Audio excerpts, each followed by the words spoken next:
অঁ ঐ এই কেমেৰাটো ঠিক হ'ল। অঁ ঠিক আছে। হেল্ল' গাইজ, আজি আমি বিশেষকৈ কথা পাতিম আমাৰ ৰিলেশ্যনশ্বিপবিলাকৰ বিষয়ে।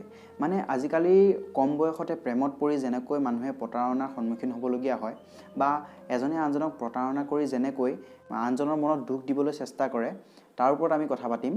বিশেষকৈ মানে আজিৰ কম বয়সৰ যিবোৰ যুৱক যুৱতী আছে, তেওঁলোকে প্ৰেমত পৰি সোনকালে নিজৰ জীৱনটো ধ্বংস কৰি ল'বলৈ বিচাৰিছে। সেইবাবে মই প্ৰত্যেকজন তেনেকুৱা যুৱক যুৱতীক অনুৰোধ জনাম যে মোৰ নিচিনাকৈ ছিংগুল থাকক আৰু তেওঁলোকৰ অকলশৰীয়া জীৱনটো ইনজয় কৰক। যেনেকৈ মুভি চাওক, মাক দেউতাকক সময় দিয়ক আৰু ঘৰৰ আচবাব কাম কৰক, বিভিন্ন কাম কৰক।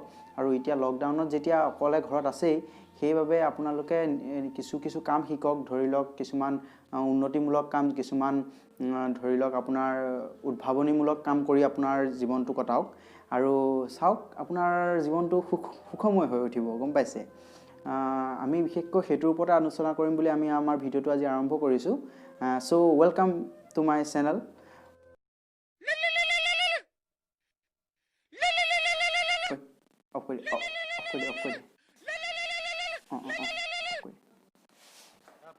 অঁ হেল্ল'।